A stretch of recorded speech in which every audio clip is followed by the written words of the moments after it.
Assalamualaikum warahmatullahi wabarakatuh. Saya Putri Anggraini dengan NIM 1216061 akan menjelaskan tentang uji Wilcoxon. Uji ini berfungsi untuk menguji perbedaan dua sampel berpasangan, menguji efektivitas suatu treatment dan alternatif dari uji paired t-test jika uji normalitas tidak dapat dipenuhi.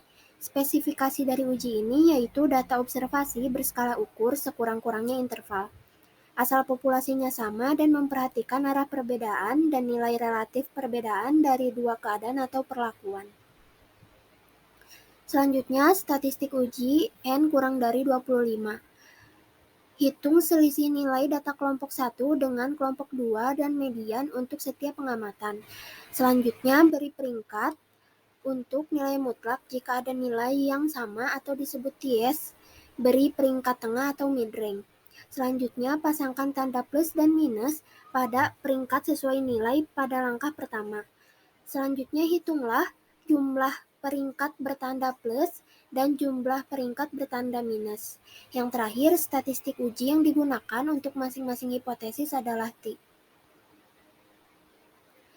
Kriteria uji N kurang dari 25 yaitu tolak H0 jika T hitung kurang dari T tabel, di mana T tabel diperoleh dari tabel Wilcoxon atau tabel G atau p-value kurang dari alfa. Statistik uji N lebih dari 25. Untuk sampel yang besar, nilai statistik uji untuk uji Wilcoxon menggunakan pendekatan distribusi normal. Rumus statistik ujinya adalah seperti yang terdapat pada layar, di mana T merupakan nilai koefisien Wilcoxon yang dihitung dengan melihat ranking tanda yang lebih kecil frekuensinya. Dan N yaitu jumlah seluruh sampel dikurangi jumlah sampel yang nilai D-nya sama dengan 0. Kriteria uji N lebih dari 25 yaitu satu arah. Jika satu arah, tolak H0 jika Z hitung lebih dari Z alfa. Terima dalam hal lainnya atau p-value kurang dari alfa. Dua arah, tolak H0 jika Z hitung lebih dari Z alfa 2. Terima dalam hal lainnya atau p-value kurang dari alfa. Selanjutnya, terdapat contoh kasus, yaitu seorang peneliti di bidang marketing melakukan penelitian dengan tujuan untuk menguji perbedaan penjualan sebelum dan sesudah perusahaan memasang iklan di surat kabar Rakyat Pos. Untuk keperluan tersebut diambil sampel secara acak sebanyak 30 perusahaan. Diperoleh data sebagaimana tabel di samping. Setelah itu kita buka SPSS, masuk ke variabel view, lalu masukkan data di kolom pertama yaitu sebelum dengan label sebelum iklan, dan di kolom kedua masukkan setelah dan labelnya setelah iklan. Dua-duanya measurenya adalah scale.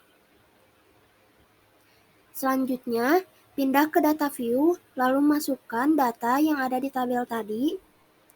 Setelah dimasukkan semuanya, klik Analyze, pilih Non-Parametric Test, pilih Legacy Dialogs, dan pilih dua Relate Sample, maka akan keluar seperti yang ada di kanan atas.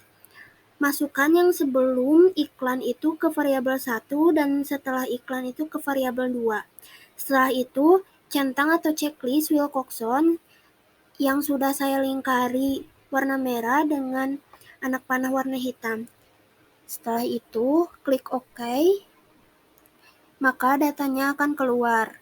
Nah, setelah itu kita pindahkan data ini ke laporan dengan hipotesis statistik H0, T1 sama dengan T2, tidak terdapat perbedaan penjualan sebelum dan sesudah perusahaan memasang iklan di surat kabar Rakyat Pos.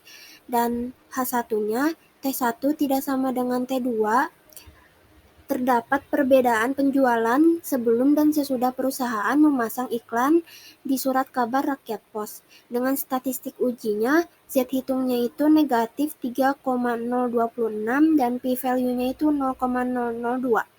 Kriteria ujinya tolak H0 jika Z hitung lebih dari Z alpha, terima dalam hal lainnya atau p-value kurang dari alpha. Berdasarkan hasil SPSS, kita peroleh nilai Z hitung itu negatif 3,026 dengan alfa 0,05. Diperoleh nilai Z tabel yaitu 1,64 dari tabel distribusi normal baku. Jadi Z hitung sama dengan 3,026 lebih dari Z tabel yaitu 1,64 atau p-value 0,002 kurang dari alfa 0,05. Maka H0 ditolak. Kesimpulan yang dapat kita ambil yaitu berdasarkan hasil tersebut, maka dapat disimpulkan bahwa terdapat perbedaan penjualan sebelum dan sesudah perusahaan memasang iklan di surat kabar Rakyat Pos. Sekian presentasi saya kali ini. Wassalamualaikum warahmatullahi wabarakatuh.